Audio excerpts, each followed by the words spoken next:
균형을 잃으면 넘어집니다 라는 제목으로 말씀을 함께 나누겠습니다. 제가 자전거를 처음 배웠던 학년이 초등학교 한 4학년, 5학년쯤 되었습니다. 또래 친구들에 비해서 조금 늦게 배웠던 것이지요. 다른 친구들은 자전거가 다 있었는데 저에게는 자전거가 없었습니다. 그래서 넓은 공터에서 친구 자전거를 이제 빌려서 자전거를 배웠는데, 그때 자전거는 짐 자전거였습니다. 짐 자전거가 어떤 자전거인지 보신 분들은 아실 겁니다. 요즘에는 잘 주변에 보이지 않습니다. 짐 자전거는 시골에서 이제 농부나 또 일하시는 분들이 많은 짐을 싣고 다닐 수 있도록 고안된 그런 자전거이지요. 그래서 보통의 자전거보다는 바퀴도 좀 널찍하게 되어 있고, 그리고 뒤에 좌석도 굉장히 넓게 되어 있습니다. 그래서 짐 자전거 뒤에 앉으면, 어린아이가 앉으면 다리도 짧으니까 이 다리를, 가랑이를 넓게 벌려서 앉아야 되니까 굉장히 앉기가 좀 곤란스러운 그런 짐 자전거이죠. 그 짐 자전거를 친구들 참 잘 탑니다. 발이 땅에 닿지 않아도 참 잘 타는데, 저도 이제 친구들이 타니까 그 자전거를 타고 이제 자전거를 배우게 되었지요. 이제 위에 올라타고 뒤에서 친구가 잡아서 자전거를 밀면 속도가 붙을 때에는 잘 가다가 속도가 점점 줄어들면 균형을 잡지 못하고 넘어지기 일쑤였습니다. 그래서 자전거를 배우는 그날 무릎팍이 양쪽이 다 까지고 피가 나는 일들이 종종 발생이 되었지요. 이 자전거는 균형을 잘 잡아야 잘 탑니다. 지난 주일에도 이제 모처럼 1년 만에 미평 그 옛날 기찻길을 한번 운동 삼아 걸어가고 있는데, 아는 집사님 두 분을 만났어요. 한 분은 열심히 아주 완전 무장을 딱 하고 자전거를 멋지게 타고 가는데, 또 한 집사님은 뒤에서 뒤뚱뒤뚱 하면서 자전거를 타고 오시더라고요. 자전거는 균형이라는 겁니다. 균형을 잘 잡으면 잘 타지만 균형을 잡지 못하면 흔들거리기도 하고 넘어지기도 하는 것입니다.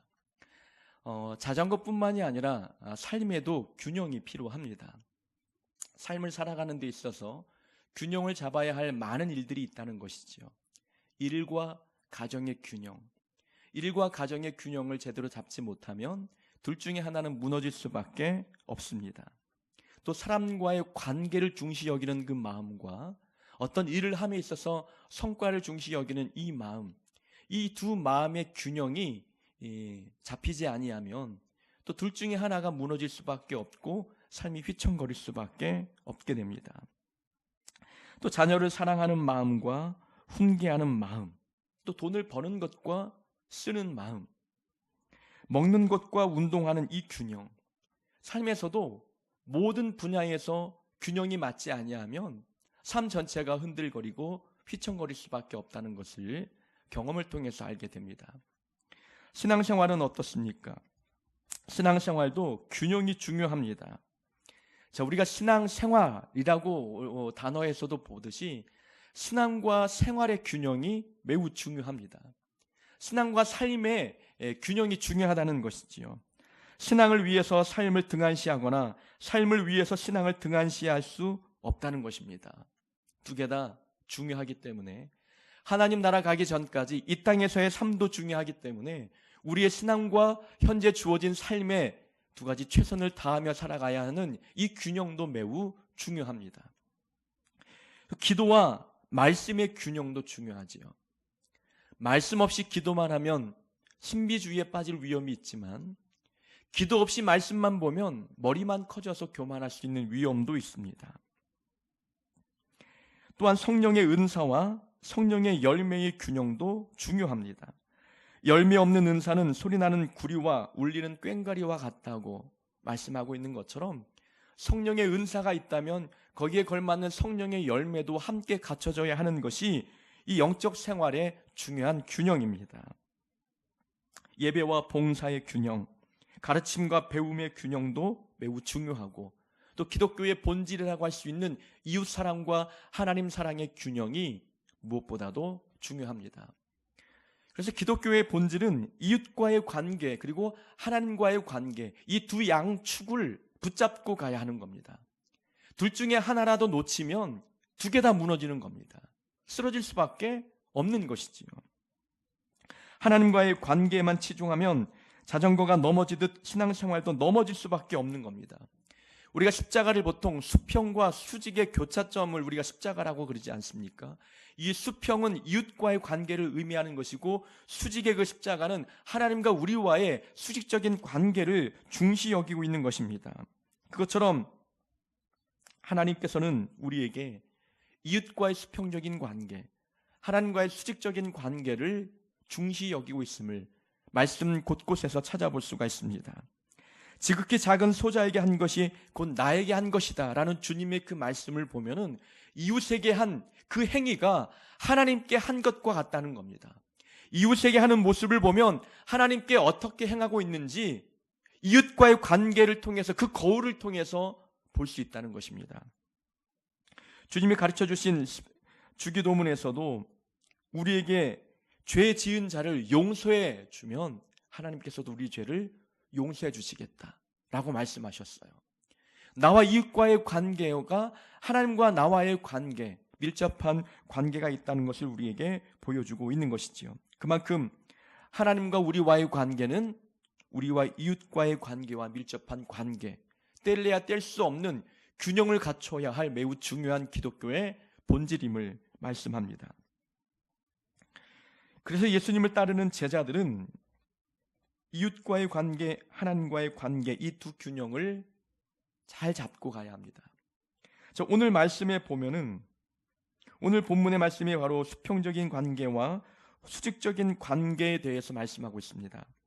1절부터 우리가 10절까지 봉독했지만 1절부터 4절까지의 말씀은 이웃과의 관계에 대한 말씀이고, 그리고 5절부터 10절까지의 말씀은 하나님과의 관계에 대한 말씀을 해주고 계십니다. 자, 1절에 보면은 예수께서 제자들에게 이르시되라고 말씀하고 있지요. 이 지금 말씀, 이 교훈은 제자들에게 주시는 말씀입니다. 주님을 따라 살고 있는 사도, 이 제자들이 어떤 제자의 삶을 살아야 되는지 교훈해주고 있는 그 예수님의 말씀 가운데에 두 가지 축을 강조하고 있다는 겁니다. 이웃과의 관계에서 어떻게 해야 되는지, 그리고 하나님과의 관계에서 어떻게 살아야 되는지를, 이 두 축을 예수님께서 제자들에게 강조하고 있다는 것이죠. 그 말씀은 곧 예수님을 따라 사는 성도인 우리에게도 동일하게 적용할 수 있다는 겁니다. 두 양축, 이웃과의 관계, 하나님과의 관계에서 어떤 신앙생활을 살아야 되는지 우리에게 말씀해 주고 있는 것입니다. 자, 그렇다면 1절부터 4절까지 말씀, 수평적인 관계, 나와 이웃과의 관계에서 어떻게 삶을 살아야 되는지 두 가지를 말씀하고 있습니다. 먼저 보면은 실족하게 하는 것이 없을 수는 없으나 그렇게 하게 하는 자에게는 화로다. 그가 이 작은 자 중에 하나를 실족하게 할진대 차라리 연자 맷돌이 그 목에 매어 바다에 던져지는 것이 나으리라. 좀 쉬운 성경으로 번역해서 한번 읽어드리겠습니다. 죄짓게 하는 일이 없을 수는 없다. 그러나 죄짓게 하는 사람에게는 화가 있다. 어린아이 하나라도 죄짓게 하면 차라리 자기 목에 연자 맷돌을 달고 바다에 빠지는 것이 더 나을 것이다 라는 말씀입니다. 다른 사람을 죄짓도록 유혹하지 말라는 말입니다. 다른 사람을 시험에 들게 하지 말라는 거죠. 실족하게 하지 말라, 상처 주지 말라는 겁니다. 만약 그렇게 작은 연약한 자에게 상처 주고 시험에 들게 하고 죄짓게 만들면 차라리 연자 맷돌을 목에 매달아 바다에 빠지게 하는 것이 더 낫다라고 말합니다. 무엇에 비해서 낫느냐? 지옥에서 고통을 받는 것보다도 연자 맷돌을 목에 메고 바다에 들어가는 게 훨씬 수월하다는 것입니다. 그만큼 죄짓게 만들고 상처 주고 실족하게 만드는 그 죄가 하나님 앞에 갔을 때에 그 죄의 값을 크게 물으시겠다는 경고의 말씀을 우리에게 해주고 계십니다. 그런데 본문의 1절에 보면은 예수님은 이런 말씀을 하시면서 단서를 다셨어요. 이 세상에 보면은 실족하게 하는 것이 없을 수는 없으나, 실족하게 하는 것이 없을 수는 없으나 라고 하는 말씀은 상처 주는 일, 그러니까 이 세상에 유혹이 많아서 실족하게 하는 것이 없을 수는 없다는 겁니다. 세상에 죄를 짓게 만드는 요소가 많다는 것을 인정하고 계십니다. 하나님 나라가 온전히 임하지 않았기 때문에 연약한 육신의 사단의 유혹은 강하기 때문에 실족하게 되는 일이 있을 수밖에 없다는 것을 예수님은 알고 계셔요. 그러나 실족하게 하는 것이 없을 수는 없으나 그래도 다른 사람을 실족하게 만들면 연자맷돌을 목에 메고 바다에 던지는 게 더 낫겠다 말씀합니다.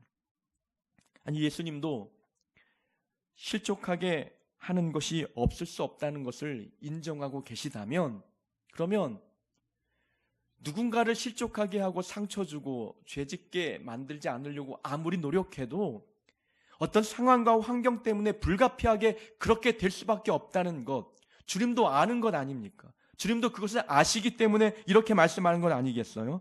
실족하게 하는 것이 없을 수는 없으나, 아니, 주님도 인정하셨다면 어느 정도 우리를 이해해 주셔야 되는 것 아니겠느냐라는 겁니다. 우리가 일부러 그런 것도 아니고 환경 때문에, 불가피한 상황 때문에 누군가를 실족해 했어요. 이 세상이 유혹이 많고 사단의 공격이 너무나 거세고 내가 조심하려고 했지만 어쩔 수 없이 그렇게 누군가의 마음에 상처를 주었다는 것, 주님도 그럴 수밖에 없다는 것을 인정하셨다면 그래도 봐줄 만도 한데, 주님은 그렇게 그런 자들의 목에 연자맷돌을 메어 바다에 던져지는 것이 나으리라. 심판에서 면제되지 않는다고 말씀하고 있는 거예요. 그것은 무엇을 말씀합니까? 불가피한 상황이라고 해서 그 상황을 핑계 삼지 말라는 겁니다. 이웃과의 관계에서 상처를 주고 시험에 들게 하는 일이 있을 수 있지만 그럴 수밖에 없는 상황이라고 말하면서 자기의 행위를 정당화하지 말라는 겁니다. 세상 사람들은 환경을 탓하고 어쩔 수 없는 상황을 탓하면서 죄의 유혹에 넘어집니다. 죄를 안 지으려고 했는데 이 세상에 수많은 죄의 유혹이 많아서 넘어지지 않으려고 했지만 넘어질 수밖에 없었던 환경과 상황과 다른 사람을 탓하며 살고 있는데, 제자들은 그러지 말라는 겁니다. 본문의 말씀은 제자들에게 주시는 말씀이에요. 세상에 유혹이 많아서 실족하게 하는 것이 없을 수는 없다는 것 알지만, 그러나 제자들인 너희들은 그래도 조심하라는 겁니다. 깨어 있으라는 겁니다. 더 깨어 있고 더 조심하고 더 경계하고 더 영적인 민감함을 발휘해서 상황과 환경을 탓하지 말고 어떤 경우에도 약자의 마음에 상처 주거나 죄 유혹에 빠지거나 그들을 실족하게 하는 일들을 하지 말라고 말씀하고 계시는 것입니다. 이만큼 하나님은 이웃과의 관계를 중요하게 여기십니다. 우리는 세상 사람들과 구별된 자입니다. 세상 사람들은 하다가 안 되면 포기하잖아요. 환경을 탓합니다. 불가피할 수밖에 없는 이 상황을 탓하면서 내가 죄를 안 지으려고 했는데요, 내가 실족하지 않으려고 했는데요, 상황과 사람을 탓하며 그렇게 포기해버리지만 우리는 그래도 예수 믿고 주님의 성품을 닮아가는 사도 제자입니다. 제자의 삶을 살아가는 우리는 그들과는 달라야 된다는 것입니다. 주님은 분명 우리에게 세상 사람들과 다를 것을 명령하고 있는 것입니다. 실족하게 하는 것이 없을 수는 없다 할지라도 너희들은 그러면 안 된다. 깨어있으라. 조심해라. 라고 우리에게 말씀해 주고 계십니다. 이 말씀을 묵상하면서 다윗이 떠올랐습니다. 다윗은 사울이 죽이려고 이제 다윗을 찾아다닐 때에 도망 다녔습니다. 그러다 이제 한 동굴에 들어가 숨어 있는데 사울이 그 동굴에 이제 홀로 들어왔지요. 다윗은 칼을 빼어서 사울을 죽일 수밖에 없는, 죽일 수도 있는 기회가 주어진 절호의 찬스였어요. 근데 옆에서 다윗을 따랐던 한 군사가 이렇게 이야기합니다. 다윗이여, 하나님께서 당신에게 원수 갚을 수 있는 기회를 주셨습니다. 보십시오. 완벽한 찬스 아닙니까? 칼을 빼서 당신의 목숨을 노리고 있는 사울을 죽여도 누구 하나 탓할 사람이 없습니다. 라고 이야기하는 거예요. 다윗도 본인이 사울 왕의 뒤를 이어서 왕이 될 수 있다는 것을 알고 있었어요. 왜냐하면 사무엘 선지자가 다윗에게 기름을 부었잖아요. 이미 기름 부음 받은 자입니다. 그러나 사울 왕이 다윗을 죽이기 위해서 쫓아다닌다는 것은 다윗을 향한 하나님의 계획을 무너뜨리려고 혈안이 되어 있는 거예요. 이런 상황에서 다윗이 사울을 죽인다고 할지라도 누가 보아도 이것은 정당방위였고 하나님의 계획을 지키고자 하는 다윗의 거룩한 열심으로 비춰질 수 있는 상황이었습니다. 이런 상황에 옆에 있는 사람이 하나님께서 당신에게 원수 갚을 수 있는 기회를 주셨습니다. 이 말은 정말 다윗에게 달콤한 유혹이었습니다. 이것처럼 달콤한 유혹의 말이 어디 있겠어요? 하나님이 주신 기회입니다. 하나님의 계획이라고 이야기하는 상황 속에서 다윗은 넘어가지 않았다는 겁니다. 내가 지키려고 다 사울을 죽이지 않으려고 노력했는데 옆에서 하나님의 계획이라고 말하니 저도 하나님의 계획인 줄 알고 사울을 죽였습니다. 이 핑계가 하나님께 통하겠느냐라는 겁니다. 다윗은 그런 상황이라 할지라도 실족하게 하는 것이 없을 수밖에 없는 죄의 유혹이 그 주변에 많이 있었고 정말 하나님의 뜻인 것처럼 달콤한 유혹의 말이 귀에 들렸습니다. 그런데도 다윗은 넘어가지 않았습니다. 깨어 있었고 경계했고 영적으로 조심했습니다. 영적으로 민감해서 하나님의 뜻이 무엇인지를 알고 있었기 때문에 하나님께 기름 부음 받은 자를 내가 죽일 수 없다라는 이유로 다윗은 사울을 죽이지 않았습니다. 유혹을 물리쳤던 것이지요. 불가피한 상황이라고 핑계 삼아 자기의 죄된 행동을 정당화하지 말아야 되는 것입니다.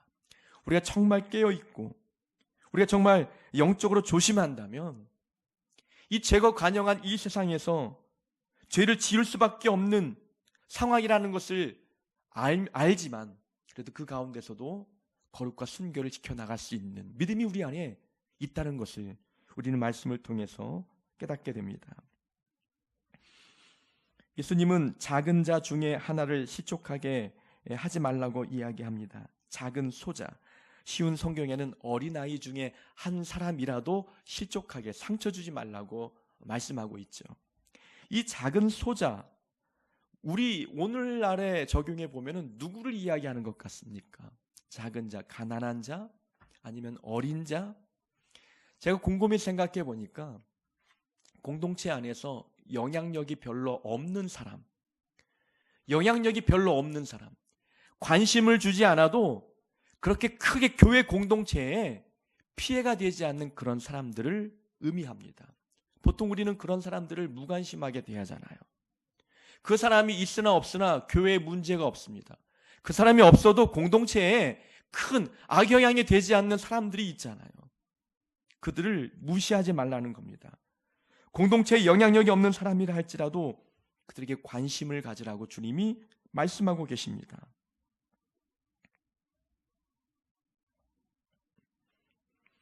그러면서 너희는 스스로 조심하라. 만일 내 형제가 죄를 범하거든 경고하고 회개하거든 용서하라.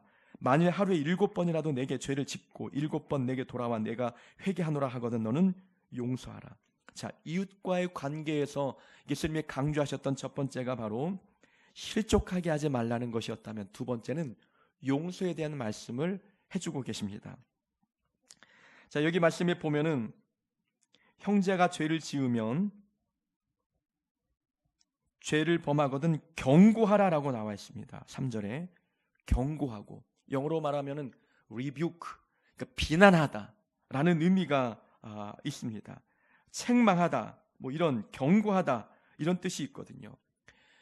비난하다라는 말은 좀 부정적인 단어로 쓰이지 않습니까?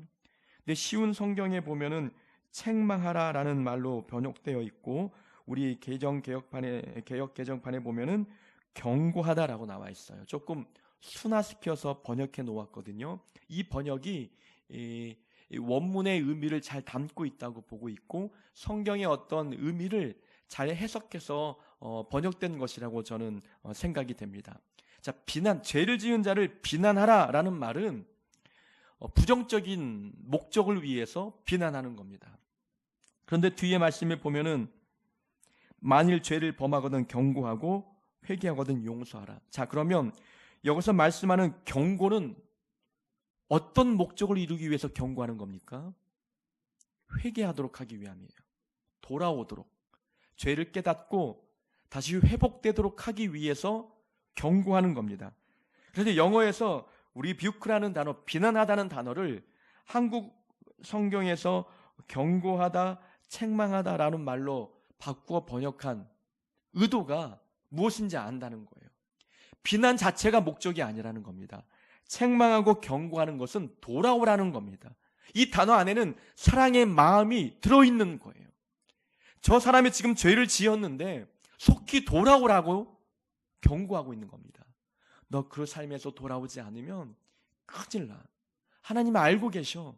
빨리 돌아왔으면 좋겠어.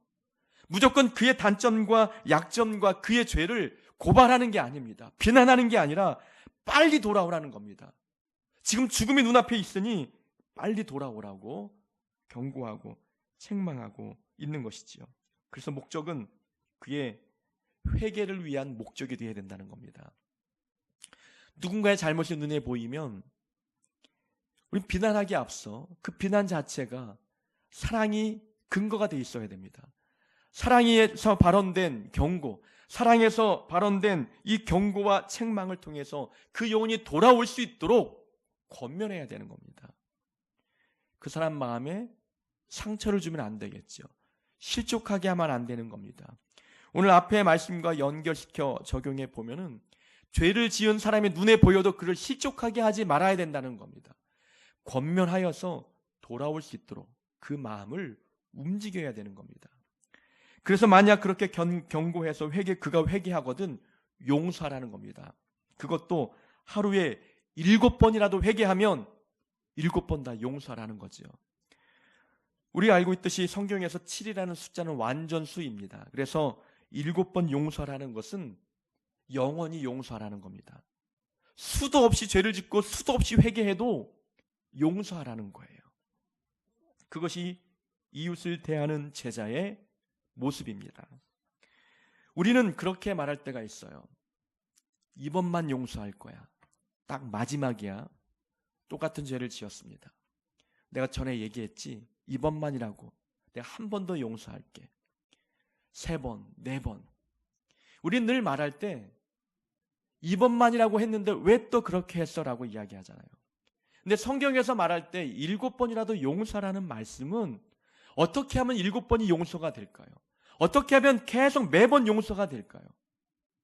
하나님의 용서는 어떤 성격의 용서이겠습니까? 7번이라는 용서는 만약에 지금 죄를 짓고 회개했습니다. 그러면 용서했잖아요. 그걸 잊어버리는 거예요. 다음에 또 죄를 짓고 회개했잖아요. 그럼 용서하는 겁니다. 잊어버리는 거예요. 내가 전에 이번만이라고 말했잖아. 이 말이 성립이 안 되는 겁니다. 왜냐하면 마음속에 기억 속에 그 사람이 지금까지 지었던 죄가 잊어버렸기 때문에, 지워져 버렸기 때문에 지금 이 사람이 회개한 것은 처음 회개한 거예요. 숫자적으로는 7번 회개한 거지만 용서하는 사람 입장에서 볼 때에는 처음인 겁니다. 그게 용서인 거예요. 하나님이 우리를 그렇게 용서하셨다라는 겁니다. 하나님이 왜 우리가 수도 없이 죄를 지었는데도 왜 우리가 회개할 때마다 용서하시는지 아십니까? 하나님은 우리의 죄를 기억하지 않기 때문에, 회개했던 모든 죄를 다 잊어버리셨기 때문에 우리가 지금 눈물로 회개하는 이 회개가 하나님 볼 때에는 처음 하는 회개인 겁니다. 이전에 했던 모든 죄들을 다 잊으셨기 때문에 처음 하는 회개를 보시고 용서하는 겁니다. 그래서 7번 용서가 가능한 거예요. 오늘 본문에 보니까 만일 하루에 7번이라도 하루에 7번을 똑같은 죄를 짓고 똑같이 회개하는데 똑같이 용서한다는 거예요. 하루에 똑같은 죄를 7번 용서하는 것이 가능하기 위해서는 앞에 6번을 다 잊어버려야 되는 겁니다. 성경에서 말하는 용서는 그런 용서예요. 우리가 하나님께 받은 용서는 바로 그런 용서를 받았다는 겁니다. 우리가 7번만 하나님 앞에 죄를 지었겠습니까? 70번에 7번 그 이상의 죄를 짓지 않았겠습니까? 우리는 회개하기도 부끄러울 때가 있어요. 똑같은 문제로 또 회개하는구나. 그런데도 하나님은 그 회개를 처음 듣는 것처럼 들으시는 겁니다. 지금까지 지었던 모든 죄를 잊어버리셨기 때문에 하나님의 용서는 바로 그러한 용서입니다. 예수님께서 제자들에게 명령하시는 용서, 이웃을 용서하라 말씀하실 때 바로 하나님이 우리를 용서하셨던 그 용서를 우리에게 명령하고 계십니다. 자, 5절부터 10절까지는 이제 수직적인 관계를 말씀하죠. 하나님과 우리와의 관계를 말씀하는데, 자, 사도들이 주께 여짜오되 우리에게 믿음을 더하소서라고 말합니다. 하나님, 아니 예수님, 믿음이 부족합니다. 믿음을 더해 주십시오. 왜 제자들이 이러한 부탁을 예수님께 했을까요? 앞의 내용과 연결이 되고 있잖아요. 예수님이 가르쳐 주실 때에 실족하게 하는 것이 없을 수는 없으나 작은 소자라도 실족하게 하지 말아라. 그리고 7번 죄를 짓고 회개해도 용서하라. 제자들이 이런 말씀을 듣고 보니까 이 말씀에 순종하기 너무 어려운 거예요. 예수님, 제 믿음 가지고는 그 말씀에 순종하고 복종하기 너무 어려우니 믿음을 더해 주십시오 라고 요청하는 거예요. 그럼 예수님의 대답이 무엇입니까? 너희에게 겨자씨 하나일 만한 믿음이 있었더라면 이 뽕나무더러 뿌리가 뽑혀 바다에 심기어라 하였을 것이요 그것이 너희에게 순종하였으리라. 예수님의 말씀은 예스입니까? 노입니까? 믿음을 더해 주세요 제자들이 이렇게 부탁할 때 겨자씨만한 믿음에 대한 이야기를 예수님이 하고 계시는데 제자들의 요청에 예수님이 그래 주겠다라는 말씀일까요? 아니면 아니다라는 응답일까요? 대답은 아니라는 거예요. 너희들에게 이미 겨자씨만한 믿음이 있다는 겁니다. 그 겨자씨만한 믿음이 어떤 능력과 어떤 위력이 있는지를 뽕나무를 비유를 통해서 설명하고 있는 거예요. 이 시대에는 뽕나무가 많았습니다. 번식력이 강하고 뿌리가 넓고 깊게 내려진 나무예요. 그래서 웬만한 폭풍이 불어와도 잘 뿌리 뽑히거나 흔들림이 없는 그런 나무예요. 그런데 이 겨자씨만한 믿음이 있으면 이 뽕나무가 그냥 뽑혀서 바다에 심겨질 수 있는 위력이 있는 것이 바로 겨자씨만한 믿음이라는 겁니다. 믿음 핑계 대지 말라는 거예요. 믿음이 부족하다고 믿음 핑계 대지 말아라. 이미 너희에게 믿음이 있다는 거예요. 이 말씀에 순종하고 복종할 수 있는 믿음이 있다는 겁니다. 그런데 믿음 핑계 대는 이유가 무엇입니까? 거기 그 말씀에 순종하고자 하는 마음이 없다는 거예요. 그러기 싫다는 겁니다. 나는 그러기 싫습니다. 용서요? 지금까지 내가 그렇게 많이 용서했는데 7번, 8번, 9번 똑같이 죄를 짓습니다. 똑같이 회개하고 잘못했다고 말하는데 용서 너무 힘듭니다. 믿음을 더해 주십시오. 믿음을 핑계 삼아서 불순종의 마음을 보여주고 있다는 겁니다. 그런 제자들에게 예수님께서 겨자씨만한 믿음이 있으면 주님이 하신 모든 말씀 충분히 순종할 가능성이 있다는 겁니다. 믿음은 통로입니다. 믿음은 통로예요. 하나님의 능력을 불러오는 통로입니다. 믿음 자체는 하나님의 능력을 사용하는 통로이기 때문에 겨자씨만한 믿음을 통해서도 전능하신 하나님의 능력이 내 안에 들어올 수 있는 거예요. 근데 우리는 믿음을 더 크게 가지려고 하고 있다는 거죠. 믿음을 분량으로 생각하고 있어요. 믿음은 분량이 아니라 질입니다. 믿음은 크냐 작으냐의 문제가 아니라 믿음은 정말 살아있느냐 죽었느냐의 문제라는 거예요. 작은 믿음, 겨자씨만한 믿음도 살아있는 믿음, 하나님의 살아계심을 믿고 하나님의 능력이 내 안에 임하면 어떤 말씀도 순종할 수 있는 담대함이 생길 수 있다는 이런 분명한 하나님에 대한 믿음이 살아있는 사람은 주님 말씀에 순종할 수 있는 겁니다. 믿음을 더해 주십시오 부탁하는 제자들 앞에 믿음 핑계 대지 말고 지금 가지고 있는 겨자씨만한 그 믿음 100% 활용해 보라는 겁니다. 그 믿음을 100% 활용하면 충분히 순종할 수 있다고 우리에게 말씀하고 있습니다. 간혹 교회 사역하다 보면 많은 사람들이 믿음을 핑계로 불순종하려고 하는 모습을 보이는 자들이 많습니다. 장로님 이거 좀 부탁 올해 목자 좀 맡아주시면, 권사님 올해 좀 목자 좀 맡아주셨으면, 지역장 좀 맡아주셨으면 좋겠습니다. 믿음이 연약했어요. 믿음이 부족했어요. 믿음을 핑계 삼아 불순종하고 있다는 겁니다. 우리에게는 이미 믿음이 있잖아. 예수 믿고 있지 않습니까? 이 믿음이 내가 볼 때 겨자씨만한 믿음이라 할지라도 겨자씨만한 믿음에 담겨있는 생명력과 그 능력과 위력을 우리는 믿어야 된다는 겁니다. 그러니 믿음 핑계 대지 말고 지금 가지고 있는 믿음을 붙들고 말씀에 순종할 것을 우리에게 말씀해 주고 계십니다. 마지막 부분은 이제 종의 역할에 대해서 말씀합니다. 종이 밭에서 일을 하고 돌아왔습니다. 그리고 양을 치다가 돌아왔지요. 고생하고 수고한 종이 돌아왔는데 어떤 주인이 그 수고한 종에게 수고했으니 앉아서 밥을 먹으라. 참 고맙다. 열심히 일해서 감사하다. 이렇게 인사하고 밥을 먹일 자가 어디 있겠느냐라는 거죠. 종이 수고하고 돌아왔어도 주인은 종에게 먹을 것을 준비하라고 시키지 않느냐라는 겁니다. 힘들게 고생하고 돌아온 종에게 나를 위해서 밥을 지어와라. 주인이 명령하면 종은 따를 수밖에 없다는 거예요. 그래서 모든 명령에 다 복종하고 순종한 다음에 그 다음에 종이 말하기를 그래도 우리는 무익한 종이라 우리가 하여야 할 일을 한 것뿐이라. 이렇게 말하는 게 옳다는 거죠. 아니 이렇게 힘들게 고생하고 돌아왔는데 밥도 안 차려놨어. 인정해 주지도 않아. 수고했단 말, 감사하단 말도 안 해. 이렇게 말할 자격이 종에게는 없다는 겁니다. 수고하고 그리고 고된 일을 하고 돌아왔어도 또 명령이 주어지면 또 순종해야 되는 것이 종의 역할이라는 것입니다.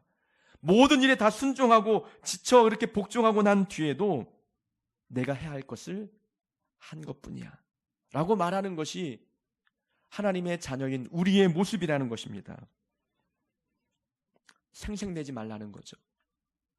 힘들게 봉사하고 순종하고 많은 일들을 했다고 해서 생색내지 말라는 겁니다. 마땅히 해야 할 일을 한 것뿐인데 그걸 가지고 보상을 바라고 인정을 바라고 칭찬을 기대하는 생색내지 말라고 우리에게 주님께서 말씀합니다. 제자의 도리가 이렇다는 겁니다. 예수님의 제자는 마땅히 해야 할 일을 한 것뿐이니 그 일에 대해서 어떤 보상도 기대하지 말라는 겁니다. 고맙다는 말 한마디 듣는 것조차도 우리가 들어야 할 말이 아니라고 우리에게 말씀해 주고 있는 것입니다. 고생하고 수고하고 헌신해도 우리는 무익한 종이니 우리가 해야 할 일을 한 것뿐입니다 라고 하나님께 그리고 사람들에게 고백할 수 있는 자가 돼야 됨을 우리에게 말씀해 주고 계십니다. 우리는 제자입니다. 이웃과의 관계에서 실족하게 하지 말고 또 그들을 용서하는 관계가 되어야 되고 또 수직적인 관계인 하나님과의 관계에서 하기 싫은 것을 믿음 핑계 대지 말고 내게 주어진 믿음을 붙들고 어떤 말씀에도 순종하고 그리고 순종하고 복종한 뒤에도 마땅히 해야 할 것을 했다고 고백할 수 있는 이런 모습이 우리에게 있어야 합니다. 이웃과의 관계, 하나님과의 관계에서 균형을 잘 붙잡고 주님 나라 가는 그날까지 휘청거리지 않고 흔들림이 없이 넘어짐 없이 달려갈 수 있는 우리 모두가 되어야 될 줄로 믿습니다. 그런 하나님 하늘뜻 교회 성도들 되기를 주의 이름으로 축원합니다.